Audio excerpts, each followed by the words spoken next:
السلام علیکم ناظرین کرام، نئی ویڈیو میں آپ کو خوش آمدید کہتے ہیں۔ جیسے جیسے 25 اکتوبر قریب آتا جا رہا ہے ویسے ویسے قاضی صاحب کے چراغ گل ہوتے جا رہے ہیں۔ آنکھوں کے سامنے اندھیرا، شدید گھبراہٹ اور مایوسی ہے۔ اگر ایکسٹینشن نہیں ملتی تو پھر اس ملک میں تو رہا نہیں جا سکتا۔ جس طرح سے 25 کروڑ پاکستانیوں کا بیڑا غرق کیا، پورے ملک کے اندر جس طرح سے لا قانونیت کو فروغ دیا، جو تماشا لگایا، اب اس تماشے کے ساتھ تو قاضی صاحب سڑکوں پہ نہیں چل سکتے۔ وہ کرسٹی ڈونٹس والا واقعہ تو آپ نے دیکھا ہوگا، وہ قاضی صاحب ابھی تک بھولے نہیں ہیں۔ لہٰذا اگر ایکسٹینشن نہیں ملتی، جس کے لیے کوشش ہو رہی ہے لیکن ابھی تک کوئی امید نہیں بن رہی، یعنی قاضی صاحب اس وقت تقریباً مایوس ہو چکے ہیں کہ کام نہیں بنے گا، اور اگر کام بنتا ہوا نظر آیا تو پھر احتجاج، عدالتوں کے اندر دیگر معاملات، تو یہ اتنا آسان نہیں ہوگا۔ اگر آئینی ترمیم کسی طریقے سے پی ٹی آئی کے لوگ خرید کے کروا لی بھی گئی تو پھر پورے ملک کے وکلاء، تمام بارز اس کا بائیکاٹ کریں گے اور ایک نیا تماشا لگ جائے گا۔ لہٰذا قاضی کے ساتھ پھر بہت برا ہوگا۔ لہٰذا قاضی صاحب نے اس وقت ملک سے بھاگنے کا پروگرام بنا لیا ہے۔ سپریم کورٹ کو کور کرنے والے سینئر صحافی یہ دعویٰ کرتے ہیں کہ 29 اکتوبر کی ٹکٹ کٹ چکی ہے۔ 29 اکتوبر کو قاضی صاحب یہاں سے نکلیں گے اور لندن چلے جائیں گے، اور ذرائع یہ بتاتے ہیں کہ شاید اس کے بعد قاضی صاحب کبھی واپس نہ لوٹیں۔ یعنی یہ پاکستان، چاہے شریف مافیا ہو، زرداری مافیا ہو، قاضی صاحب ہوں، چاہے کوئی فوجی جرنیل ہو، ان سب کے لیے یہ ملک صرف لوٹنے کے واسطے ہے۔ یہ ملک صرف فائدہ لینے کے واسطے ہے۔ یہ ملک صرف طاقت کا اندھا دھن استعمال کرنے کے واسطے ہے۔ لہٰذا جب نوکری پوری ہو جائے تو یہاں سے نکلتے بنو۔ اب قاضی صاحب نے بھی کچھ ایسا ہی پلان بنا لیا ہے۔ دوسرے نمبر پہ آج بڑی اہم سماعت ہوئی سپریم کورٹ کے اندر ڈیم فنڈ کے حوالے سے، جو ثاقب نثار نے اکٹھا کیا تھا، اور ان پر بڑی تنقید ہوئی تھی کہ ثاقب نثار ڈیم کا پیسہ کھا گیا۔ بابا رام تھے، وہ ڈیم فنڈ پر اس نے کہا تھا کہ میں جھونپڑی لگا کے، خیمہ لگا کے رکھوالی کروں گا۔ کدھر گیا ثاقب نثار؟ بھاگ گیا، یہ ہو گیا، وہ ہو گیا۔ تو آج وفاقی حکومت نے کہا کہ ڈیم فنڈ کے اندر جو پیسے اکٹھے ہوئے ہیں وہ ہمیں دیے جائیں۔ آج قاضی صاحب نے پوچھا کہ کتنے پیسے ہیں، تو انہیں بتایا گیا کہ 23 ارب روپے ہیں۔ 11 ارب روپے اکٹھے ہوئے تھے اور اب تک اس پر 12 ارب روپے مارک اپ اکٹھا ہو چکا ہے۔ لہذا ٹوٹل یہ 23 ارب ہے۔ پوچھا گیا کہ ان کے اندر کوئی خرد برد ہوئی ہے، یعنی کوئی ایسی ہے چیز جسے کہیں کہ کوئی کرپشن ہوئی ہے، کوئی پیسہ ادھر ادھر چلا گیا ہے، بابا رحمتیں لے کر بھاگ گیا ہے، کوئی خان کھا گیا ہے یا حکومت کھا گئی ہے؟ تو ایڈیٹر جنرل نے کہا کہ اس کے اندر 1 ٹکے کی بھی خرد برد نہیں ہوئی۔ لہذا باقی باتوں کو تو چھوڑیں، ثاقب نثار آج اس حوالے سے ضرور سرخرو ہو گیا ہے۔ قاضی صاحب کو بھی ماننا پڑ گیا ہے کہ کوئی خرد برد نہیں ہوئی، بلکہ جتنے پیسے اکٹھے ہوئے تھے اب تک مارک اپ کے ذریعے وہ ڈبل سے بھی زیادہ ہو چکے ہیں۔ لہذا بے شمار خبریں ہیں آج اسلام آباد ہائی کورٹ سے، پشاور ہائی کورٹ سے، اسلام آباد ہائی کورٹ سے، اسی طرح حکومت کے حوالے سے بھی، لیکن گنڈا پور کی جانب سے ایک بڑا سرپرائز دیا گیا ہے، اور ابھی یہ بڑی خبر ہے، اور اس کے بعد میں سمجھتا ہوں کہ یہ ایک بڑا سرپرائز ہوگا اور معاملات کسی دوسری طرف جاتے ہوئے نظر آئیں گے۔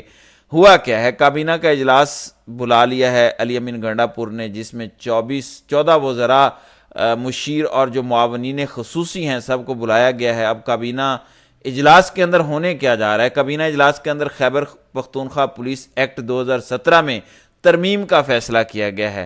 کابینہ سے آج منظوری کے بعد قانون آج ہی صوبائی اسمبلی میں پیش کیا جائے گا، اور ہو سکتا ہے کہ آج ہی یہ قانون منظور ہو جائے، جس میں خیبر پختونخوا کے جو آئی جی پولیس ہیں، جن کو 2017 میں اضافی اختیارات دیے گئے تھے، وہ واپس لے لیے جائیں گے۔ اس وقت ہو کیا رہا ہے؟ پی ٹی ایم پشتون تحفظ مومنٹ کے پی کے اندر ایک جرگہ کرنا چاہتی ہے، گرینڈ جرگہ، اور وہاں پہ پولیس جا رہی ہے، سامان اٹھا رہی ہے۔ اسی طرح سے چیف سیکرٹری کے پی کے نے سرکاری ملازمین کو حکم دیا ہے کہ خبردار کوئی بھی اس جرگے میں نہ جائے، کیونکہ وہ ایک کالعدم تنظیم بن چکی ہے۔ وفاق نے پابندی لگا دی ہے پشتون تحفظ مومنٹ پر۔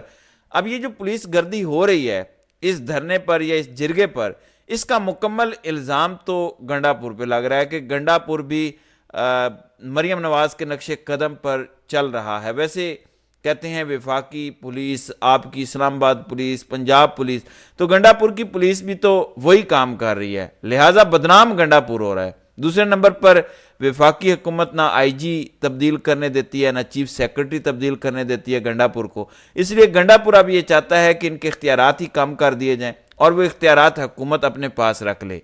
آئی جی جو کہ وفاق کا نمائندہ ہے اس کو کمزور کیا جائے، لہٰذا یہ ایک اب تک کا بڑا سٹیپ ہوگا جو گنڈا پور حکومت اٹھائے گی، وفاقی حکومت کے خلاف بھی اور وفاق کے آئی جی پولیس کے خلاف بھی۔ اس سے لگتا یہ ہے کہ گنڈا پور نے بھی ٹٹ فار ٹیٹ کا فیصلہ کر لیا ہے۔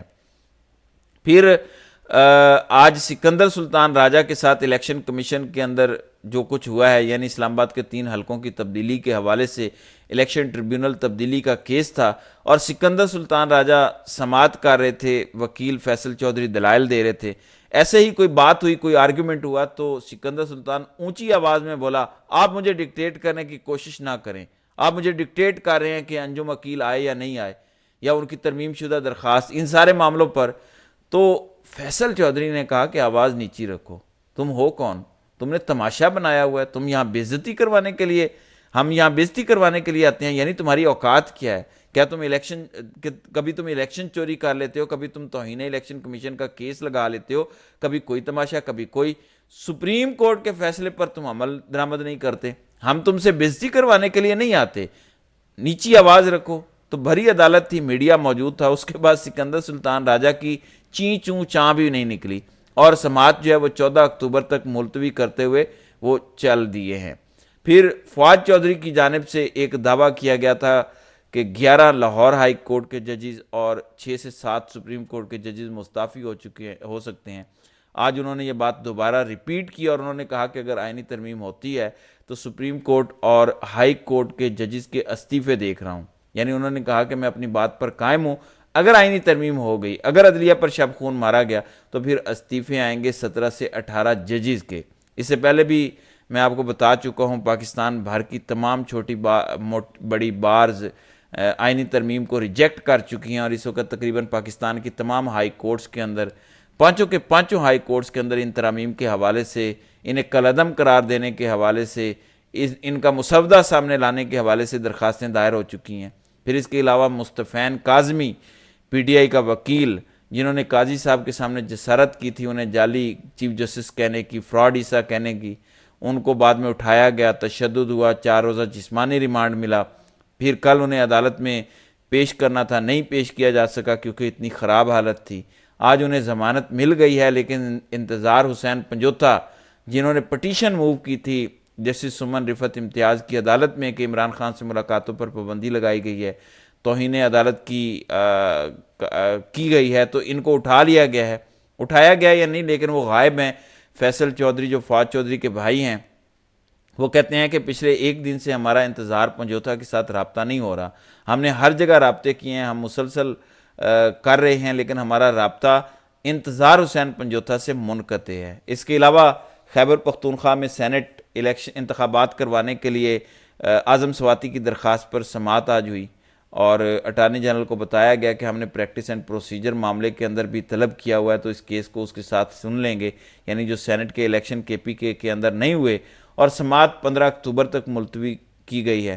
پھر آج بڑی امید کی جا رہی تھی، توقع تھی، جس میں میاں گل حسن اورنگزیب کی عدالت سے کہ بشرا بی بی کو توشہ خانہ کیس کے اندر ضمانت مل جائے گی کیونکہ یہ 1 ہفتے کے بعد کیس لگا، اس سے پہلے بھی نوٹس جاری ہوئے اور آج جب کیس لگا تو ایف آئی اے نے 1 ہفتے کا وقت مانگ لیا۔ انہوں نے کہا کہ ہم نے تو ابھی پروسیکیوٹر جو ہے وہ جاری ہوئے ہیں، لہٰذا ہم وکیل کرنا چاہتے ہیں تو ہمیں 1 ہفتے کا وقت دیا جائے۔ اس پر میاں گل حسن نے کہا کہ آپ کو اتنا وقت نہیں دیا جا سکتا، جب آپ کو نوٹس جاری ہوئے اس وقت ہی آپ کو وکلا کرنے چاہیے تھے۔ بہرحال اب میاں گل حسن اورنگزیب نے کل تک دلائل دینے کا حکم دے دیا ہے، جبکہ سمن رفعت کے پاس جو کیس آیا خان کے ساتھ ملاقاتوں کے حوالے سے، اس پر بھی انہوں نے نوٹسز جاری کیے ہیں۔ انہوں نے کہا کہ بظاہر مجھے توہین عدالت کا یہ کیس نہیں لگتا، پھر بھی میں نوٹس جاری کر دیتی ہوں اور پھر ہم اس پر حکومت سے پوچھ لیتے ہیں کہ کیوں عمران خان کی ملاقاتوں پر پابندی لگائی گئی ہے۔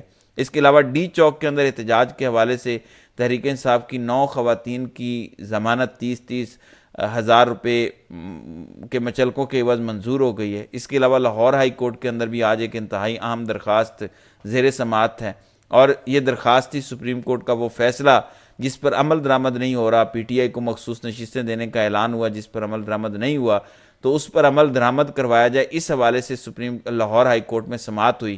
عدالت نے تمام سیاسی جماعتوں کو نوٹس بھیج دیے، الیکشن کمیشن کو بھی نوٹس بھیج دیا ہے، اور جس سے جسٹس راحیل کامران اور شیخ منیر نے یہ سماعت کی ہے۔ اب آگے چل کر دیکھنا ہوگا کہ لاہور ہائی کورٹ کا یہ 2 رکنی بینچ اس کیس کے اندر کیا کردار ادا کرتا ہے۔ تو ناظرین کرام، آپ کی اس ویڈیو کے حوالے سے کیا رائے ہے؟ آپ اپنی رائے کا اظہار کامنٹ سیکشن میں ضرور کیجیے گا۔